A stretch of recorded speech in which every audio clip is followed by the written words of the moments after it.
Y vamos a estar viendo en el capítulo 6, del verso 41 al 59, un menú para la eternidad. Ese es el tema que vamos a estar viendo el día de hoy.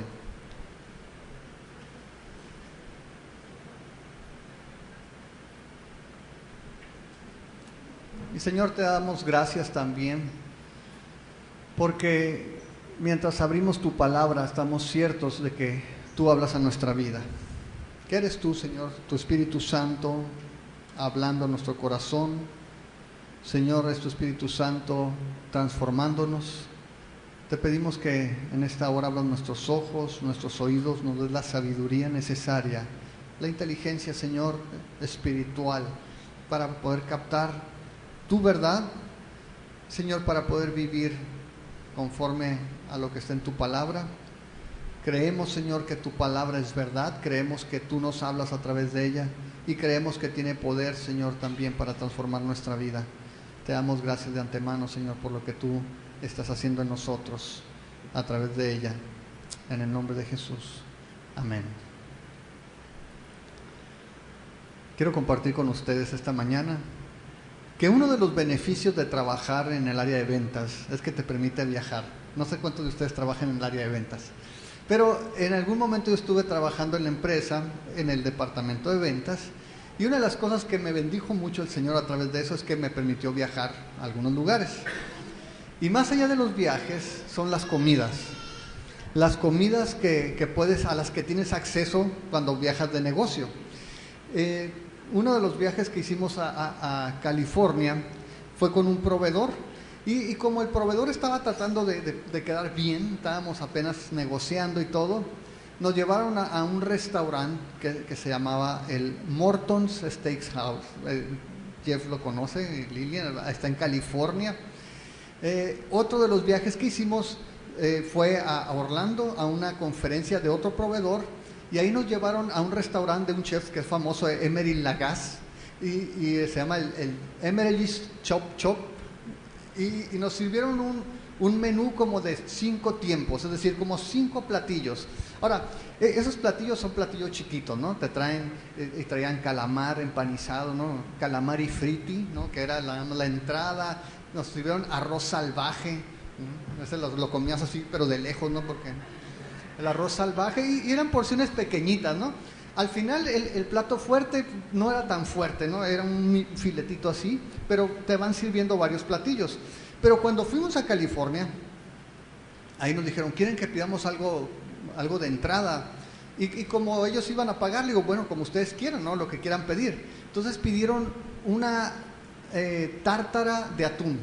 Yo nunca había comido el atún, menos, o sea, crudo. Atún fresco, picado en cuadritos bien pequeñitos, imagínenselo, así una torrecita, abajo puro aguacate, y luego una capa así de tomate, y arriba una capa de atún, así en cuadritos, fresco, crudo, de hecho, perdone, y unos aderezos, no sé, alrededor. Y luego trajeron cangrejo también, la pura carnita, y luego venía el mesero en un carrito y decía, ¿qué quieren para como guarnición? Y traían unos espárragos que parecían ocotillos, no, eran unos espárragos grandes, champiñones frescos y unas papas así, unas papas enormes, y pidieron de todo. Y luego trajeron el carrito de la carne y están los cortes y tú escoges el corte, ¿no? Como casi medio kilo de carne, y pidieron todos estos muchachos. Cuando llegó la carne, yo estaba, ya no podía comer, y el plato fuerte era la carne, y solamente alcancé a darle un llegue moderado. No me pude acabar el corte porque me comí los espárragos, los champiñones, el atún, etcétera. El caso es que el centro o el plato fuerte, que era la carne, no pude disfrutarlo del todo. No sé cuántas veces te haya pasado que te llenas con las botanas y no puedes llegarle a lo bueno, al plato fuerte. Esta mañana, además de hablar de comida, quiero que veamos en este pasaje cómo el Señor Jesús, después de haber hablado, después de haber alimentado a una multitud con pan y de presentarse como el pan que bajó del cielo, va a llevar a la gente a que tome una decisión. Y es la misma decisión que nosotros tenemos que tomar, si es que no la hemos tomado, y es entender que Jesús es el plato fuerte. La gente estaba emocionada porque le había dado pan, pero Jesús ahora se va a presentar como la carne que tienen que comer. No solamente el panecito, sino la carne. Y los va a llevar a tomar una decisión de identificar a Jesús como el centro, como lo primordial, como lo indispensable para poder nutrir su espíritu. Y veíamos la semana antepasada que Jesús dijo que debíamos buscar la comida que no perece, la comida que nos alimenta para vida eterna. Y Jesús se va a presentar a sí mismo como esa comida. Y mucha gente el día de hoy, como entonces, ve a Jesús como una botanita. Tengo ganas de algo de Jesús y puede darle unos pellizquitos, ¿no? Pero Jesús nos va a llevar a que veamos y entendamos que necesitamos alimentar nuestro espíritu con el único platillo que nos lleva a la eternidad, y ese es Jesús. Necesitamos entender que Jesús es el centro de la cena, es el plato fuerte, porque incluso mucha gente lo ve como el mesero, aquel al que le podemos pedir. El mes de julio, cuando fuimos a México a la conferencia de pastores, fuimos y desayunamos con David y su prometida, con Sandra, y estábamos Adriana y yo ahí en México en un restaurante que se llama El Bajío, y se me antojó pedir unos quesos divorciados. Quesos divorciados eran quesos con salsa roja, con salsa verde, queso panela así a la parrilla, con frijolitos negros refritos, totopos, y como traían mucha salsa, yo le dije, el mesero llega y dice, ¿quiere que le traiga un mantel? ¿Por qué no? Dije, ¿no? Por favor. Y llegan y me ponen un babero tamaño familiar, ¿verdad? Y yo nomás así levanté los de acá y ya me ponen mi babero, y ahí estaba ahora sí salpicándome feliz porque sabía que no me iba a manchar. Y estás comiendo y entre plato y plato llega un mesero, saca una brochita y te limpia la mesa, que no haya nada de migajas ni nada mientras estás comiendo. Mucha gente piensa que Jesús es el mesero, que puede estar, Jesús, por favor, ¿me puedes atender aquí? ¿Me puedes ayudar en el trabajo? Jesús, ¿me puedes por favor hacer feliz ahora? Jesús, y Jesús no es el mesero. Jesús es el plato fuerte, es la base del menú, es el centro de nuestra dieta, es el platillo fuerte del menú que nos lleva a la eternidad. Y eso es lo que vamos a estar viendo el día de hoy. Ya les platiqué el final, pero bueno, vamos a leer a partir del verso 41. Dice, murmuraban entonces de él los judíos, porque había dicho, yo soy el pan que descendió del cielo. Y decían, ¿no es este Jesús el hijo de José, cuyo padre y madre nosotros conocemos? ¿Cómo pues dice este, del cielo he descendido? Jesús respondió y les dijo, no murmuren entre ustedes. Ninguno puede venir a mí si el Padre que me envió no le trajere, y yo le resucitaré en el día postrero. Escrito está en los profetas, y serán todos enseñados por Dios. Así que todo aquel que oyó al Padre y aprendió de él, viene a mí. No que alguno haya visto al Padre, sino aquel que vino de Dios, éste ha visto al Padre. De cierto les digo, el que cree en mí tiene vida eterna. Yo soy el pan de vida. Sus padres comieron el maná en el desierto y murieron. Este es el pan que desciende del cielo, para que el que de él come no muera. Yo soy el pan vivo que descendió del cielo. Si alguno comiere de este pan, vivirá para siempre. Y el pan que yo daré es mi carne, la cual yo daré por la vida del mundo. Entonces los judíos contendían entre sí, diciendo, ¿cómo puede éste darnos a comer su carne? Jesús les dijo, de cierto les digo, si no comen la carne del Hijo del Hombre y beben su sangre, no tienen vida en ustedes. El que come mi carne y bebe mi sangre tiene vida eterna, y yo le resucitaré en el día postrero. Porque mi carne es verdadera comida, y mi sangre es verdadera bebida. El que come mi carne y bebe mi sangre, en mí permanece, y yo en él.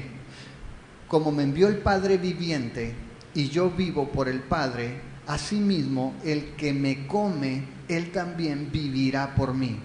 Este es el pan que descendió del cielo, no como sus padres comieron el maná y murieron. El que come de este pan vivirá eternamente. Estas cosas dijo en la sinagoga, enseñando en Capernaum. Y vamos a dejar hasta allí. Si recordamos rápidamente hace 2 semanas, veíamos que Jesús se había presentado como el pan que descendió del cielo. Y dice allí que los discípulos, más bien, los judíos que estaban escuchando, comenzaron a murmurar. Imagínate, Jesús está hablándoles y les dice: yo soy el pan, no es el maná el verdadero pan que descendió del cielo. Yo soy el verdadero pan que descendió del cielo y mi Padre envió a la tierra. Y los judíos, escuchando a Jesús, decían: hey, espérate, a ver, hace 30 y tantos años que lo conocemos. Nosotros sabemos quién es Él, se llama Jesús, sabemos que es hijo de José, conocemos a su mamá.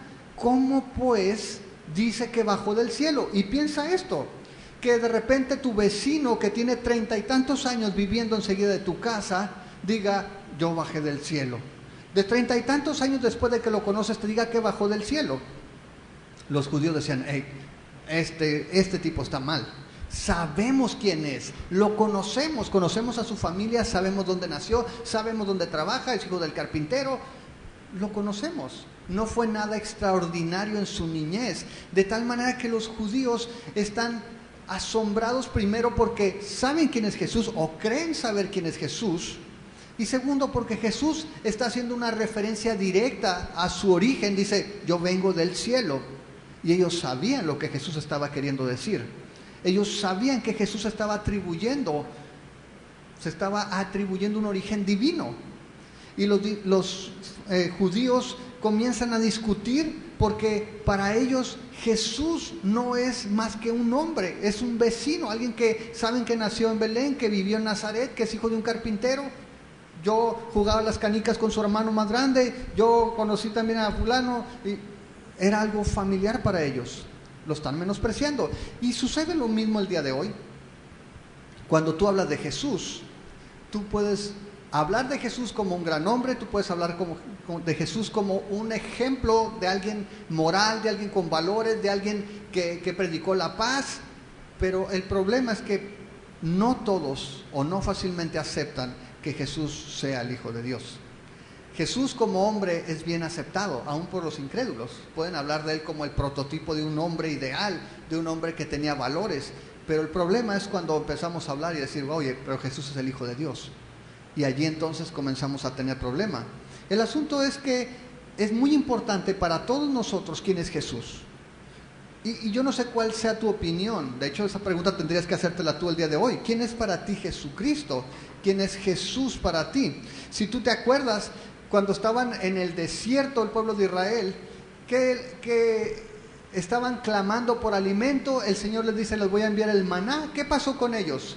Dijeron: maná, ¿qué onda? ¿Qué es esto? ¿No? De ahí viene el nombre maná.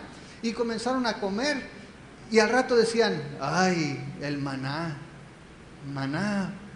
otra vez maná, ¿no? Estaban murmurando de lo que el Señor le había dado. Ahora estaban defendiendo ellos el maná, pero en su tiempo estaban rezongando, murmuraban de ese alimento tan liviano, decían.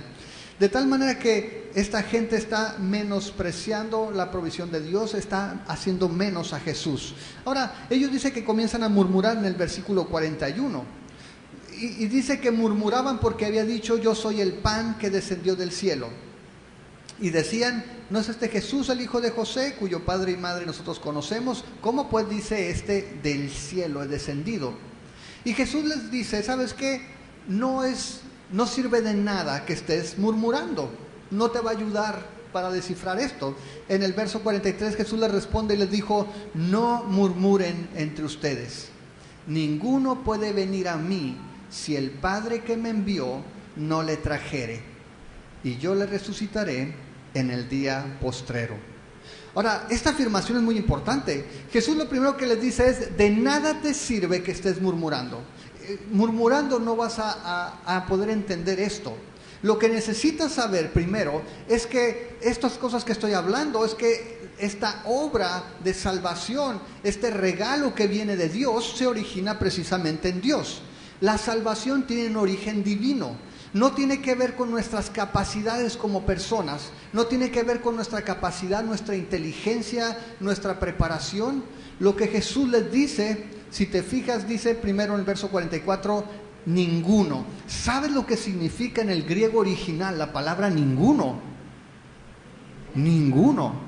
Todos saben griego, la mayoría aquí no han estudiado esa parte por lo menos. Dice, ninguno puede venir a mí. Y lo que está marcando aquí Juan, más bien está diciéndolo Jesús directamente, es que el hombre tiene una incapacidad para ir a Dios por su propia cuenta. Dice, ninguno puede venir a mí a menos que el Padre que me envió lo traiga. Ninguno puede venir a mí. Y este es un contraste con una afirmación que vimos hace 2 semanas. Si tú te regresas nada más allá al verso 37, dice, todo lo que el Padre me da, vendrá a mí. ¿Te fijas? Todo lo que el Padre me da, vendrá a mí. Contrasta con el ninguno puede venir a mí si el Padre que me envió no le trajere. Es la misma verdad en su aspecto positivo y en su aspecto negativo. Y lo que dijo en el versículo 37 es que cuando alguien llega a Cristo es porque el Padre hizo una obra en él previamente. El Padre abrió sus ojos, el Padre iluminó su entendimiento, el Padre pudo, por medio de su operación sobrenatural, hacer que vieran a Jesús como el Salvador. ¿Por qué crees que tú recibiste a Cristo y otra gente no? ¿Porque eres más inteligente? ¿Porque eres más bueno? ¿Porque Dios sabía que tú ibas a aceptarlo? No, dice que ninguno puede venir a mí si no lo trae el Padre. Ahora, esta verdad de que es Dios quien toma la iniciativa de salvar al hombre, en el verso 37 nos da otro aspecto positivo. Dice, todo lo que el Padre me da vendrá a mí, y el que a mí viene no le echo fuera.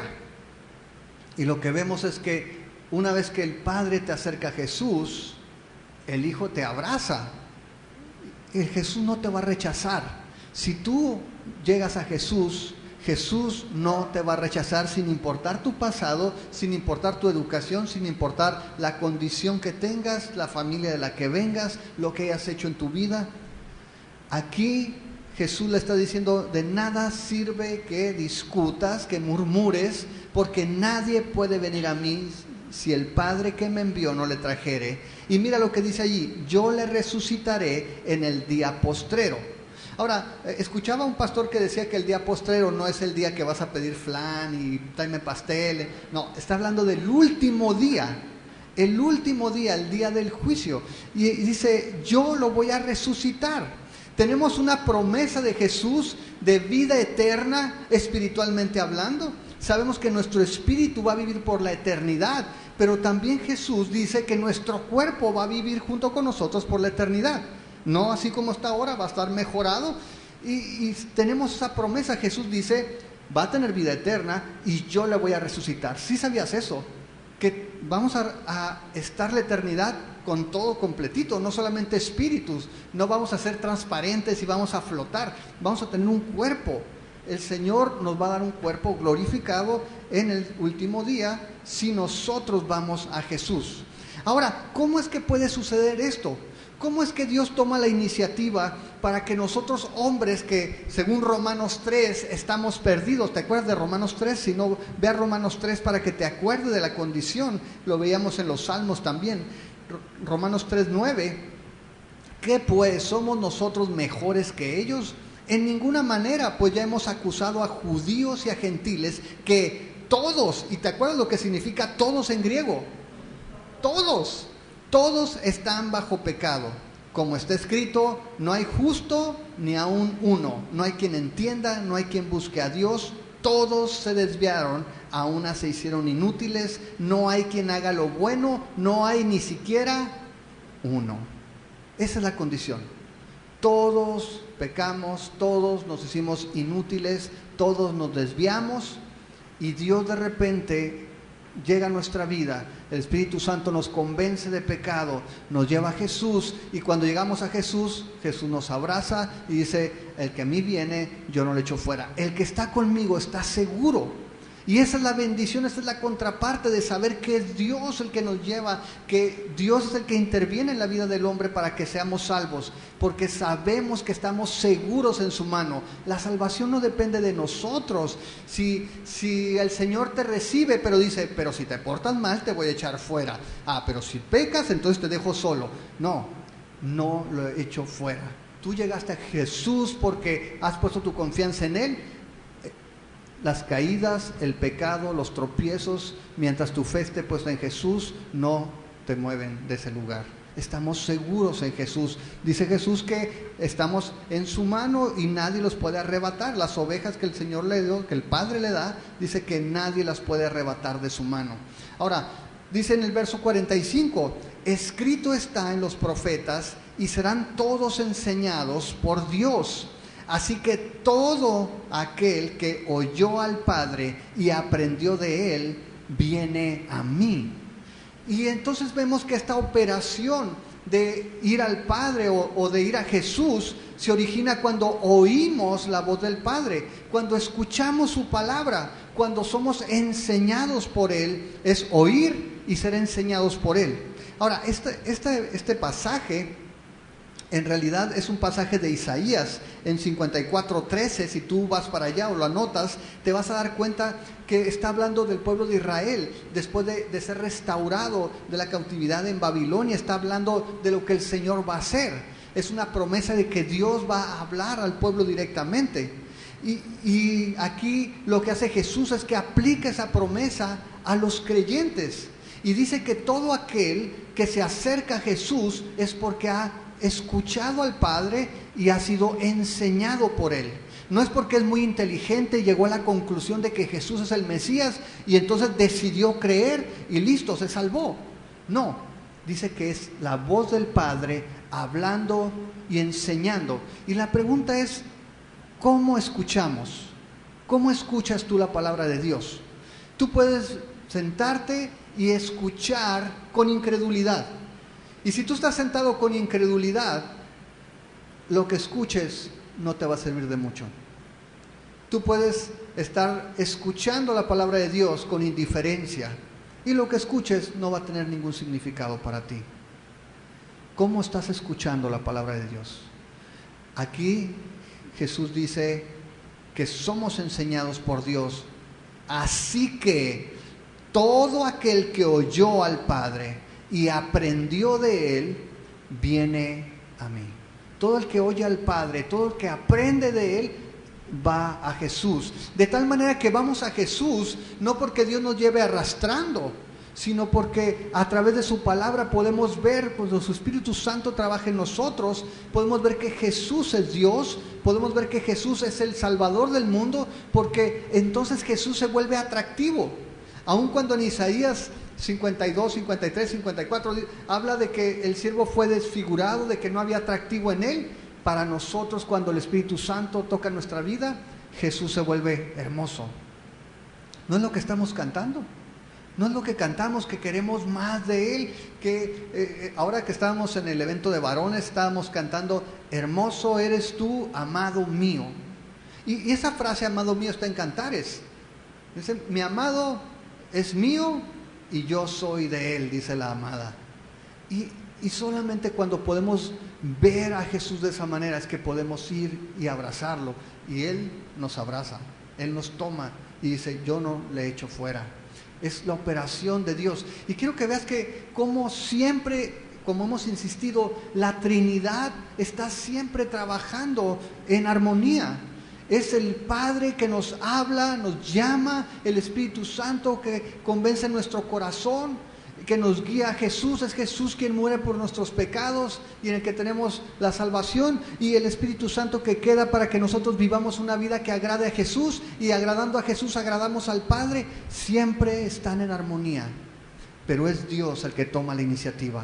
Nadie puede ir, ninguno puede ir si no es porque el Padre primero le habla y Él el que escucha aprende. ¿Cómo estamos escuchando? Dirás, oye, mucha gente yo le he predicado el Evangelio. Sí, pero ¿cómo está escuchando? En Hebreos dice que muchos escucharon, pero no les sirvió de nada la palabra porque no escucharon con fe. Ahora, Chuck Smith decía que para él era un alivio saber que Dios es el que atrae a la gente. Dice, yo no tengo que preocuparme por el resultado de mi predicación. Yo no tengo que preocuparme de si voy a ser convincente o no con la gente, porque a final de cuentas yo no puedo hacer esa obra. Yo no puedo cambiar corazones, yo no puedo hacer que la gente se arrepienta. Es el Señor el que hace la obra. Sin embargo, siempre hablamos de este balance. Y mira lo que dice el verso 46, ahorita vamos a hablar específicamente de esto. Pero el verso 46 dice, no que alguno haya visto al Padre, sino aquel que vino de Dios, éste ha visto al Padre. ¿Por qué dice esto Juan? Porque acaba de decir que solamente cuando oyes al Padre y aprendes de Él, puedes ir a Jesús. Y pudiéramos decir, yo tuve una experiencia mística, estaba un día meditando en el techo de mi casa y el Señor me apareció y me dijo que fuera a Jesús y entonces fui a Jesús y soy salvo. Y tú puedes decir, mano, pues cuando se me aparezca a mí, imagínate, ¿no? Y lo que dice Jesús es, no, espérate, no te confundas. No que alguien haya visto al Padre, solamente el que el Padre ha enviado, solamente yo, dijo Jesús, solamente el Verbo, el que está en el principio era con Dios, estaba cara a cara en una relación única, especial, permanente, continua, de armonía.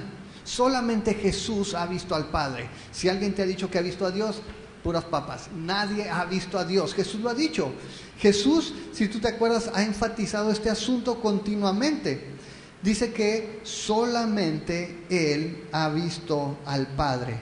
Ahora, ¿cómo es que el Señor nos ha enseñado? ¿Cómo es que podemos decir que hemos oído la voz de Dios? Por su palabra, por la predicación del Evangelio. Si tú te acuerdas, en Ezequiel hay otra promesa. Vete a Ezequiel 36, 24, que es lo que Dios iba a hacer. Es una promesa en aquel entonces, es una realidad del día de hoy. El Señor transformando nuestra vida. Ezequiel 36, 24.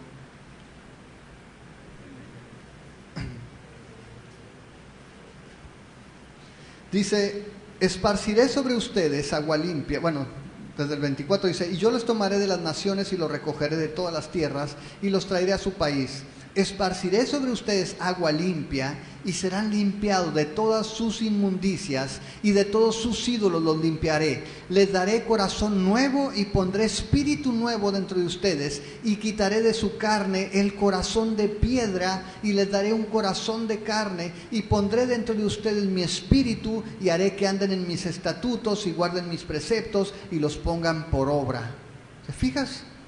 Algo que solamente Dios puede hacer. Nosotros en nuestra naturaleza no podemos obedecer los mandamientos.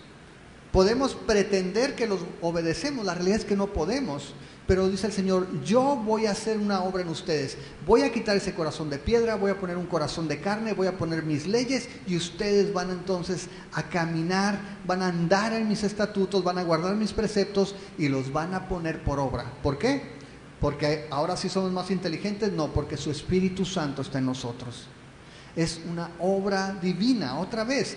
Dios a través de su palabra nos enseña, Dios es el que hace la obra en nosotros, Dios es el que trabaja y opera de forma sobrenatural en la vida del hombre para que nosotros podamos ser salvos y vivir una vida que agrade al Señor.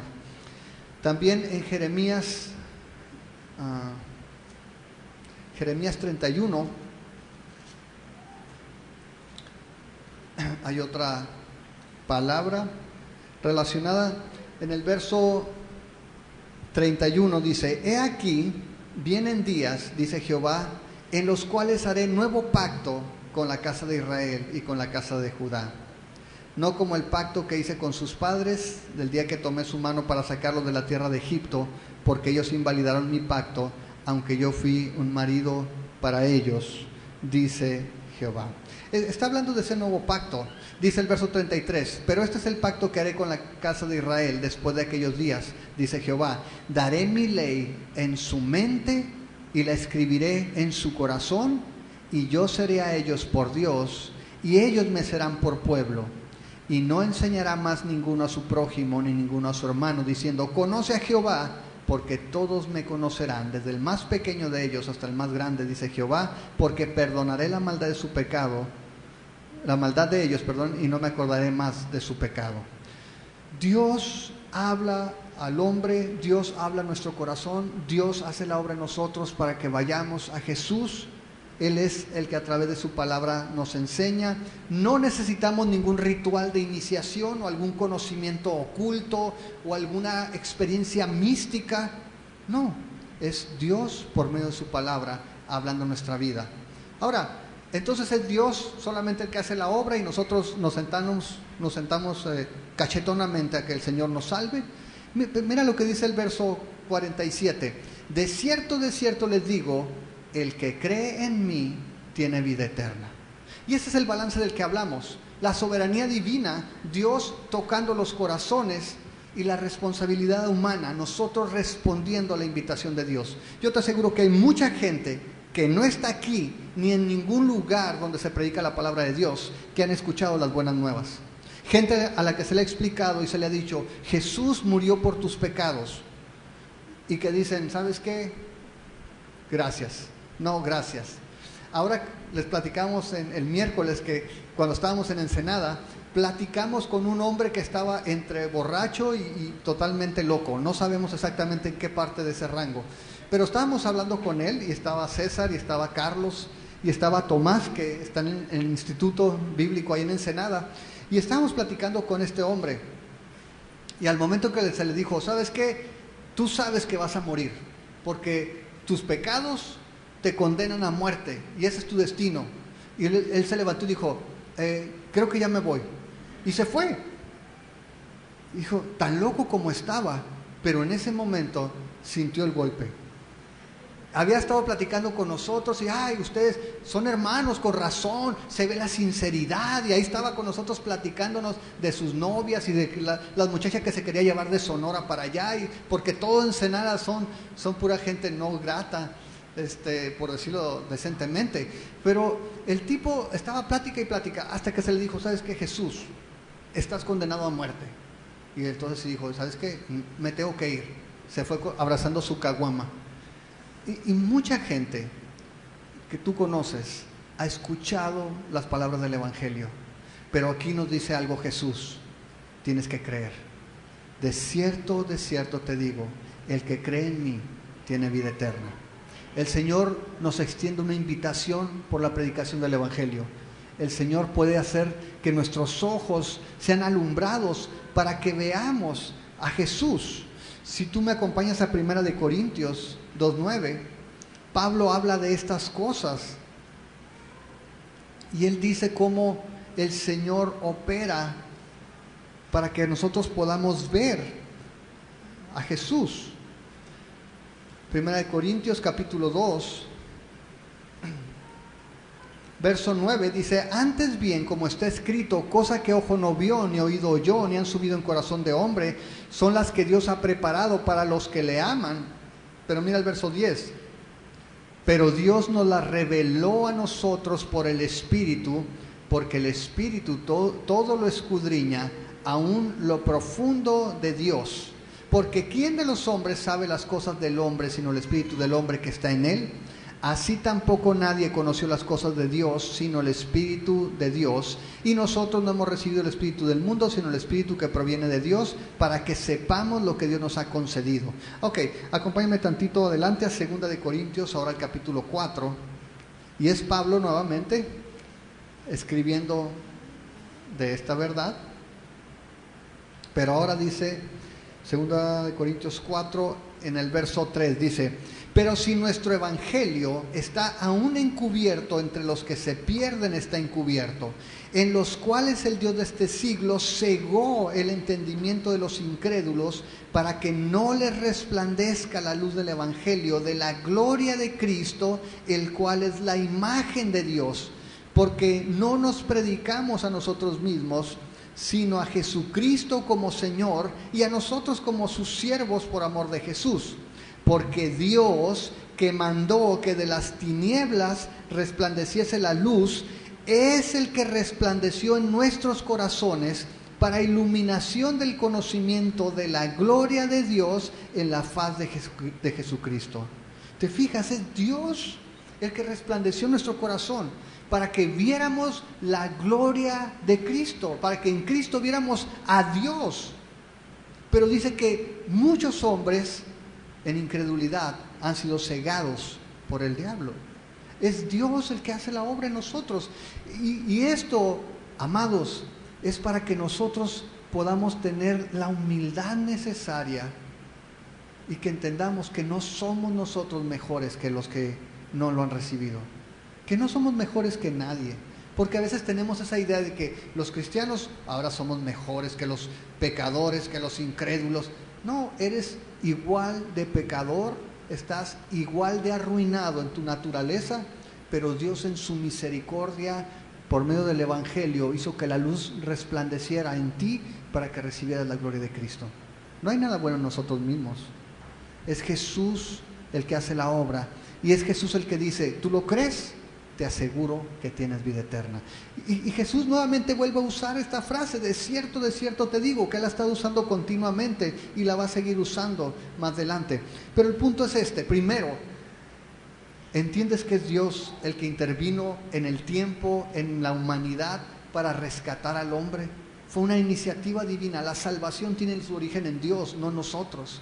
Es Dios el que por su amor, por su gracia, se vistió de carne para habitar en este mundo y cumplir la promesa que había hecho en Génesis 3 a Adán y a Eva. De la simiente de la mujer van a ser el que va a pisar la cabeza de la serpiente. Dios actuando para que nosotros seamos bendecidos, para que nosotros tengamos vida eterna, para que nosotros fuéramos rescatados. La pregunta es, ¿cómo escuchas la palabra de Dios? ¿Estás oyendo y aprendiendo? ¿Ya fuiste a Cristo? ¿O todavía estás en incredulidad? Ahora, este oír y aprender y este vivir en Jesús, si tú ya lo recibiste, tienes que mantenerte así. Tienes que mantenerte continuamente, y eso es lo que vamos a ver más a continuación. Jesús dice allí en el verso 48, yo soy el pan de vida. Después de decir esto, Jesús está haciendo esa nota y está diciendo, ¿sabes qué? Primero quiero que entiendas esto, no somos nada especial nosotros, ninguno de ustedes que ha recibido la salvación por gracia es algo especial. Y acaba de decir, solamente Jesús es el que ha visto al Padre de manera personal. De hecho, si lo apuntas por ahí, en el prólogo, en Juan 1:18, Jesús lo mencionó, y allí Jesús dijo, a Dios nadie le vio jamás, el unigénito Hijo que está en el seno del Padre, Él le ha dado a conocer. Así de que cuidado cuando alguien dice que tuvo una visión de Dios. No, dice que nadie lo ha visto jamás. Apunta también Juan 3, verso 13. Allí Jesús dijo, nadie subió al cielo, sino el que descendió del cielo, el Hijo del Hombre que está en el cielo. Solamente Jesús puede hablar de las cosas celestiales con precisión, porque solamente Él ha estado allá y ha venido con la autorización del Padre para hablarnos de estas cosas. También apunta en Juan 14:7, también Jesús nuevamente enfatiza eso y dice, si me conocen, también a mi Padre conocerían. Si me conocieran a mí, dice, también a mi Padre conocerían, y desde ahora le conocen y le han visto. Solamente Jesús nos revela al Padre. Y apunta por último Juan 12, 44, 45. Si te fijas, todos son del Evangelio de Juan. Juan insiste en esto. ¿Quieres conocer a Dios? Conoce a Jesús. Es la única manera. No quieras tener un viaje astral o viajar al tercer cielo para conocer al Señor. Conoce a Jesús y allí vas a conocer a Dios. Segunda cosa importante, ¿ya tomaste esa decisión? ¿Lo puedes creer? Jesús dice, de cierto te digo que el que cree en mí tiene vida eterna. ¿Por qué? Porque yo soy el pan de vida. Ahora, Jesús nos enseñó hace 2 semanas que el pan de vida se refería a aquel pan que puede llevar vida eterna. Y hacía un contraste con el maná. Y Jesús insiste en esa comparación. Dice en el verso 49. Sus padres comieron el maná en el desierto y murieron. Este es el pan que desciende del cielo para que el que de él come no muera. Y Jesús dice, tú piensas que el maná estuvo chido, no sabes nada todavía, porque tus padres mientras estuvieron en el desierto comieron del maná. Por 40 años el Señor les dio este regalo del cielo, pero después de esos 40 años el maná cesó. Un día cuando entraron a la tierra prometida ya no recogieron maná, ya tuvieron que chambear y comer del fruto de la tierra y trabajarla con sus manos. ¿Y sabes qué pasó? Todos aquellos que comieron el maná se murieron. El maná solamente sirvió momentáneamente, solamente durante un breve de tiempo tuvo el efecto de sostener su vida. Y Jesús le dice, ese maná no es el verdadero maná. Ese maná es la figura del verdadero maná que mi Padre les da ahora. Ese pan que ustedes dicen que descendió del cielo, solamente era un ejemplo, un tipo para que pudieran recibir al verdadero pan que baja del cielo, porque este pan, si tú lo comes, vas a tener vida eterna. El maná, si tú tomabas de más, para el otro día se te echaba a perder. Tenías que tomar solamente lo que necesitabas para ese día. Y Jesús dice, este pan, es para vida eterna.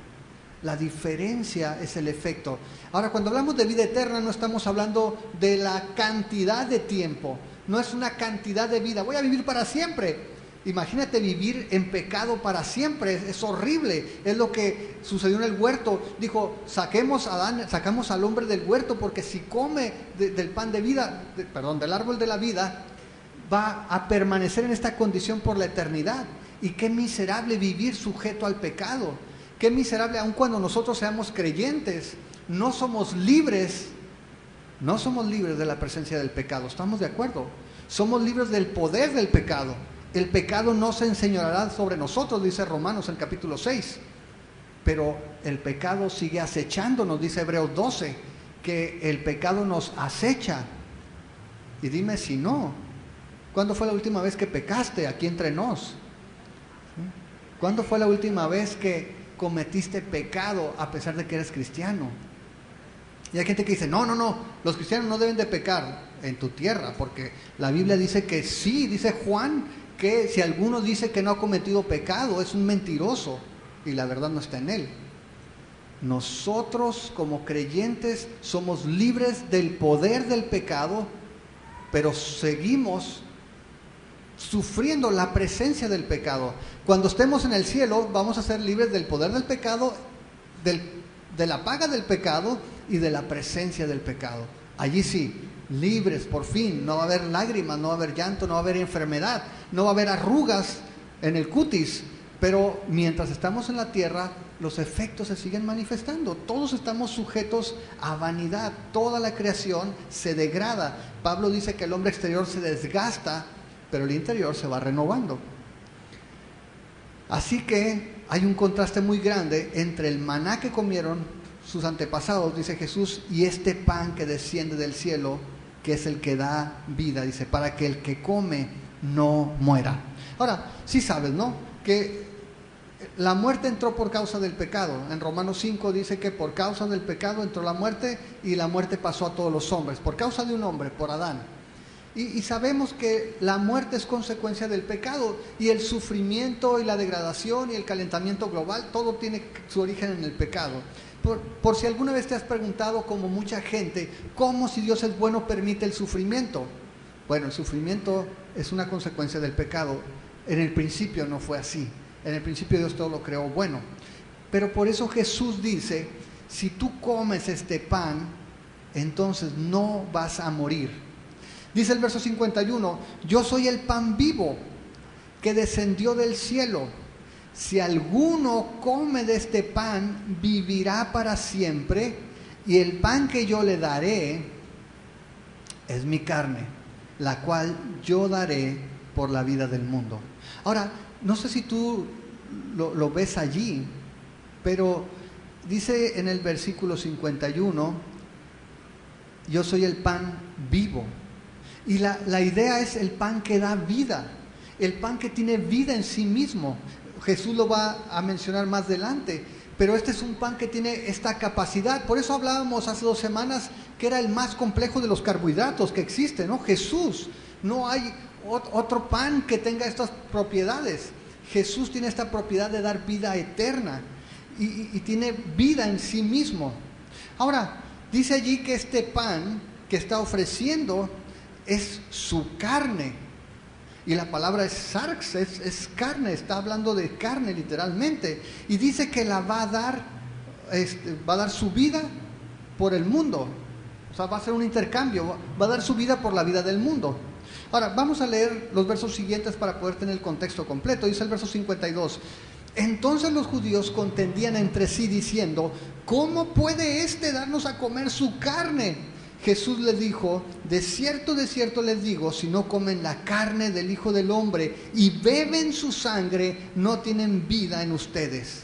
Imagínate, si conoces a Hannibal Lecter, estaría dispuesto a entrar a la iglesia en este momento, ¿no? O cualquiera de Crepúsculo, ¿no? Estarían brincando por recibir a Jesús. Ahora, sabemos que Jesús está usando una imagen. Y esa es una cuestión importante siempre cuando estudias la Biblia. Algunos dicen, es que tienes que tomar la Biblia literal. Jesús me está invitando a ser caníbal. ¿Estamos de acuerdo? Si lo tomo literal.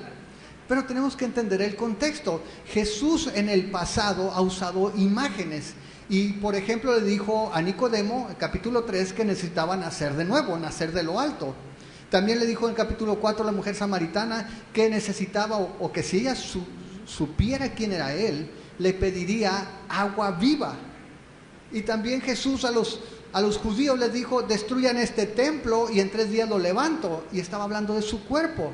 Jesús usaba imágenes para que la gente tuviera algo familiar, cómo relacionar una realidad espiritual. Yo uso steaks y comida de 6 tiempos también para que sean familiares para usted, pero Jesús está hablando de una imagen. Y lo que les está diciendo básicamente, cuando habla de la carne, piensa en esto. ¿Alguien se acuerda qué tiempo estaba cerca cuando estaba sucediendo esto? Cuando empezamos a verlo, no sé si ustedes se acuerdan, pero está hablando de que estaba en el capítulo 6, en el verso 4 dice, y estaba cerca la Pascua. La Pascua. Por eso el pan tenía un significado especial. Porque tenía que ver con el Éxodo, con Moisés, la Pascua. Y Jesús le dice, este pan que yo les voy a dar es mi carne. Y para nosotros la carne es hasta, soy vegano, ¿no? Algunos puede ser vegetariano y no quiere nada de carne. Pero Jesús está hablando, cuando dice carne, está hablando de sacrificio. Está hablando de la carne del cordero. Jesús había sido señalado por Juan como el cordero que quita el pecado del mundo. No está hablando literalmente de que tenemos que darle una mordida a una pierna de Jesús o al brazo, al chamorro, ¿no? Está hablando de una figura de cómo podemos apropiarnos de ese sacrificio. Este pan, dice, Jesús hace el equivalente, es mi carne. Y los judíos se escandalizaron. Y dice, ¿cómo? ¿Cómo nos va a dar de su carne Y Jesús, buena onda, ¿no? Todavía le dice, mi carne y el más, te tienes que tomar un vaso de sangre. ¡Bah! Los judíos allí, estaba prohibido para ellos comer sangre. Si ustedes se acuerdan, en Levítico 7:26, está prohibido. Ahora, si tú te acuerdas, sabemos que la sangre se usaba ceremonialmente. Tenía que ver con una muerte, pero no, decían, no desde de comer incluso un animal ahogado, ¿no? Porque traía la sangre. Pero ¿cómo le hacían para que la sangre fuera derramada? Cuchillo, machete, hacha, algún instrumento punzocortante. Había violencia para que la sangre fuera derramada. Y Jesús dice, ¿sabes qué? Necesitas apropiarte de mi carne, de ese sacrificio. Pero no es cualquier sacrificio. No es que voy a sacrificarme cuando me dé un infarto ahí en mi cama. No, Jesús estaba hablando de mi carne y mi sangre, mi muerte con violencia. Jesús estaba hablando de la cruz. No está hablando, porque algunos pudieran interpretar, está hablando de la galleta y el vino, o de la hostia y el vino. No, no está hablando de eso. Esos son elementos que posteriormente el Señor dejó como un recordatorio de lo que sucedió en la cruz. Pero en este momento Él está hablando de la imagen, de la figura del sacrificio en el Calvario. Una muerte violenta donde iba a derramar su sangre, donde iba a dar su vida en pago por la vida del mundo, en pago por nosotros. Y eso es lo que está diciendo. Los judíos se escandalizaron allí. Y dice Jesús en el verso 53, Jesús les dijo: de cierto les digo, otra vez, de cierto, segurito, ciertísimo, que el que come mi carne y bebe mi sangre tiene vida eterna, y yo le resucitaré en el día postrero. Nuevamente Jesús dice: te voy a dar una calidad de vida, no solamente en cantidad, sino en calidad, en mi presencia por la eternidad. Pero además tu cuerpo va a ser levantado de la tumba si comes mi carne y bebes mi sangre. Y la pregunta es: ¿qué significa comer y beber? Y piensa esto: ¿cuántos de ustedes desayunaron antes de venir? ¿Sí? Los demás, los que no, están así, ¿no? Necesitas nutrirte. Es más, si vas a hacer ejercicio en la mañana, necesitas comerte un pan con crema de cacahuate, con un plátano por lo menos, para que tengas energía para ir a hacer ejercicio. Y cuando regresas, comes, desayunas. ¿Por qué? Porque tu cuerpo necesita nutrirse. Y Jesús lo que está tomando como ejemplo es esa realidad del cuerpo, esa realidad, esa necesidad que tenemos los seres humanos de comer, de nutrirnos. Y la lleva al espíritu y dice: si tú no tomas este sacrificio, si tú no te apropias de esta carne y de esta sangre que han sido derramadas, tu espíritu se va a morir. Pero si tú te nutres, si tú te apropias de esta verdad, si tú crees esto, si tú vienes a Cristo, entonces tu espíritu va a vivir por la eternidad en una calidad de vida diferente junto a mí, pero además tu cuerpo va a ser levantado. Verdaderamente esta es comida, dice Jesús, no cochinada, no comida chatarra. Dice aquí en el verso 55: porque mi carne es verdadera comida y mi sangre es verdadera bebida. El que come mi carne y bebe mi sangre, en mí permanece y yo en él. Jesús dice: si tú comes esto es puro chuki. Esto sí, tu cuerpo, tu espíritu, por la eternidad. Tú tienes que comer por lo menos 3 veces al día. De hecho, no sé, aquí no me dejará mentir el joven, pero las dietas, por ejemplo, del seguro, te dicen 5 comidas al día. Ahora, no piensen que 5 plazos de pozole al día, ¿no? Te dan tu snack acá de frutas y todo el rollo, tus vegetales, tu atolito, pero son 5 comidas. Tu cuerpo necesita alimentarse continuamente. Tú comes hoy, mañana vas a tener hambre, ese es un hecho.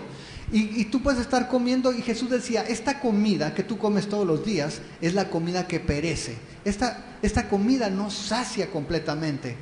Pero este pan, esta carne y esta sangre, cuando tú la comes, una vez, y te nutre para la eternidad.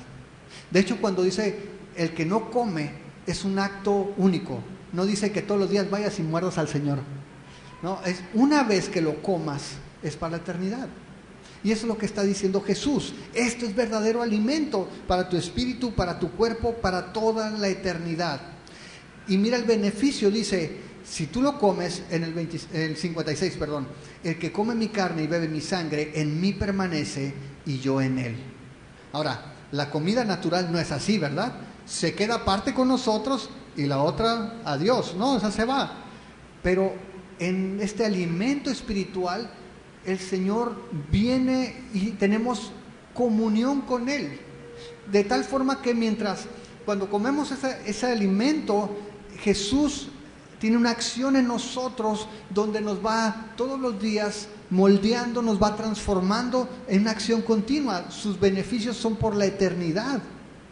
Y luego dice allí el verso 57, lo que decía ahorita sobre la vida: como me envió el Padre viviente y yo vivo por el Padre, asimismo el que me come, él también vivirá por mí. Lo que dice Jesús es esto: tú no tienes vida en ti mismo. nosotros si no comemos de Jesús, nos morimos y se acabó. Jesús dice, yo tengo vida en mí mismo porque el Padre así le plació, y cuando tú comes de mí, entonces esa vida permanece en ti y tienes vida, no por ti mismo, sino por la vida que Jesús pone en nosotros. Dice otra vez el verso 58, repite la misma idea, el contraste entre el maná y él. Dice el verso 58, este es el pan que descendió del cielo, no como sus padres comieron el maná y murieron. El que come de este pan vivirá eternamente. Ahora, ¿sabes? Hay una cosa importante. ¿Te fijaste cuántas veces dice que el Señor nos va a resucitar? Ahora, sabemos que todos vamos a resucitar, ¿estamos de acuerdo? Todos, justos, pecadores, los que recibieron a Cristo y los que no. Lo que va a ser diferente es, ahora sí, la calidad de vida que vamos a tener. Todos vamos a resucitar, unos para condenación eterna y otros para gozo eterno. Si tú vas a Apocalipsis, al capítulo 20,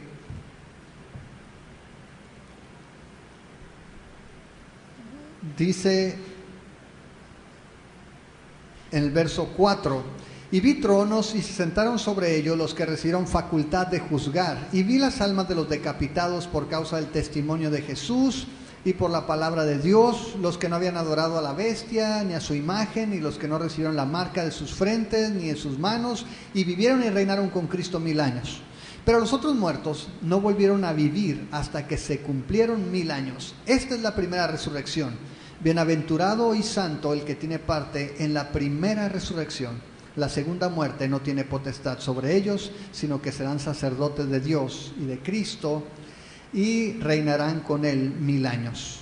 Ahora, si vas ahí adelante al verso 11, dice, y vi un gran trono blanco y al que estaba sentado en él, de delante del cual huyeron la tierra y el cielo, y ningún lugar se encontró para ellos. Y vi a los muertos grandes y pequeños de pie ante Dios, y los libros fueron abiertos. Y otro libro fue abierto, el cual es el libro de la vida. Y fueron juzgados los muertos por las cosas que estaban escritas en los libros según sus obras.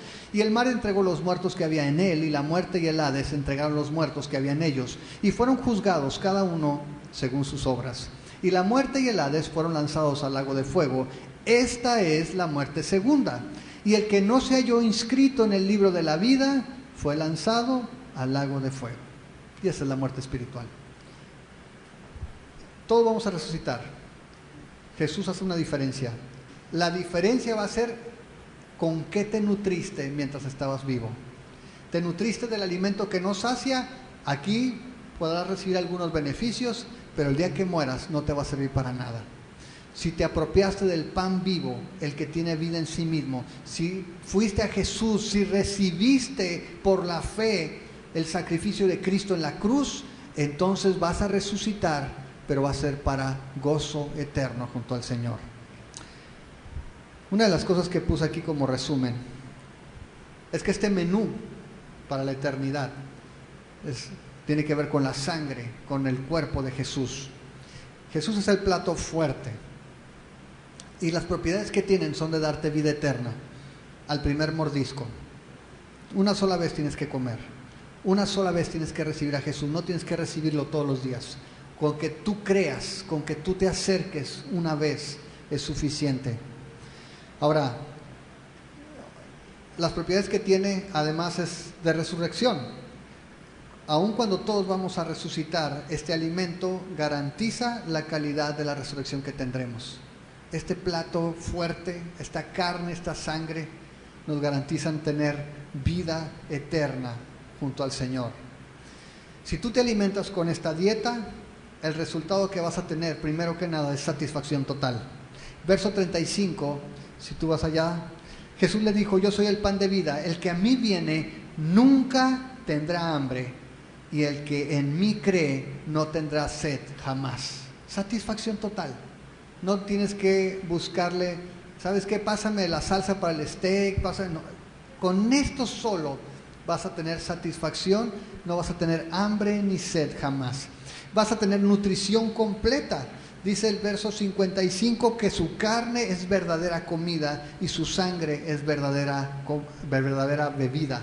Es nutrición completa. Todo lo que necesitas está allí. Verso 56 nos dice que también vamos a tener intimidad con Dios, porque cuando tú comes de este pan, dice que el Señor permanece, más bien, nosotros permanecemos en Él y Él permanece en nosotros. Nosotros cuando recibimos a Jesús, quedamos vinculados a Él, somos uno en Cristo, somos su cuerpo. Y es algo que es muy difícil de entender, pero que si tomamos una analogía muy básica, podemos entender en el matrimonio. En el matrimonio, y hablamos no solamente de la intimidad física, de hecho esa es la última, pero cuando hablamos de intimidad espiritual compartimos la misma fe.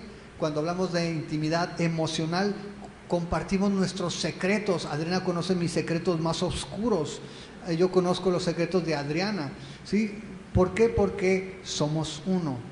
Y por última instancia, la intimidad física es algo difícil de entender, pero cuando nosotros vamos a Cristo somos parte de Él, somos uno con Él, hay intimidad. Piensa en esto, el Señor cómo se despide de sus discípulos antes de ir al huerto. ¿Qué es lo que hace? Los invita a cenar. Yo pago, vamos con el güero a los tacos. Y el Señor los invita y comparte la mesa con ellos, algo muy íntimo. Y dice que agarran del plato. Imagínate que estemos juntos y luego yo estoy agarrando de tu plato, ¿no? Y meto los dedos y como, ¿qué trae este? Pero para ellos era algo bien íntimo. Somos camaradas, lo podemos hacer. Y ¿sabes qué va a pasar? Cuando la iglesia vaya al cielo, ¿qué es lo que va a pasar con Jesús? Vamos a estar, ¿en dónde? En otra cena, en las bodas del Cordero.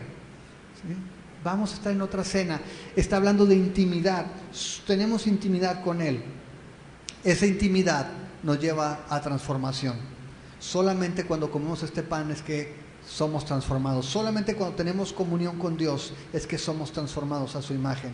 Y por último, nos da vida eterna, que depende del Hijo. Dice que vamos a vivir por Él. Verso 57. Asimismo el que me come, él también vivirá por mí. Nuestra vida depende del Señor Jesús. Jesús no es el mesero, no es el que te lleva el menú. Jesús es el plato fuerte. Es el centro de este menú que nos puede dar vida eterna. La pregunta es si tú ya lo comiste, si tú ya te apropiaste de esa verdad, si tú ya creíste esta verdad. Si tú lo crees, no te muevas de ahí. Si tú no lo has hecho, hoy tú puedes acercarte al Señor Jesús y apropiarte de todos estos beneficios de una sola vez y para siempre. Oramos. Padre, te damos muchas gracias, Señor, por tu palabra. Gracias porque a través de ella podemos entender que todos estos términos, por confusos que parezcan, que el comer tu carne, el beber tu sangre, significan lo mismo que creerte, lo mismo que acercarnos a ti, lo mismo que ir a ti. Señor, y este día te pedimos para que esta verdad, Señor, quede sellada en nuestro corazón, que podamos ver la bondad infinita, la gracia que tú has derramado para venir a este mundo a salvarnos. Señor, tú interveniste en el tiempo, en el espacio, aún, Señor, te vestiste de carne para habitar en medio de nosotros, para vivir una vida sin pecado, una vida perfecta delante del Padre. Cumpliste la ley, guardaste todas las ordenanzas, te humillaste al tomar la forma de hombre y estando en condición de hombre te humillaste y te hiciste siervo y fuiste obediente hasta la muerte y muerte de cruz. Dice tu palabra, Señor, que por eso tú has exaltado al Hijo. A Jesús le has dado un nombre que es sobre todo hombre. Tú lo has puesto como el único mediador, el único que tiene esa relación especial, continua, armónica con el Padre, el único que ha visto a Dios.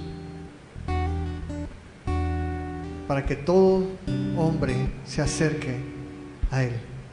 Para que todos los que estamos perdidos en nuestros pecados, en nuestros delitos, por medio de la fe en Jesucristo, podamos tener esa calidad de vida eterna. No solamente cronológicamente hablando, sino en tu presencia, Señor, por la eternidad junto a ti, en una vida ausente del pecado,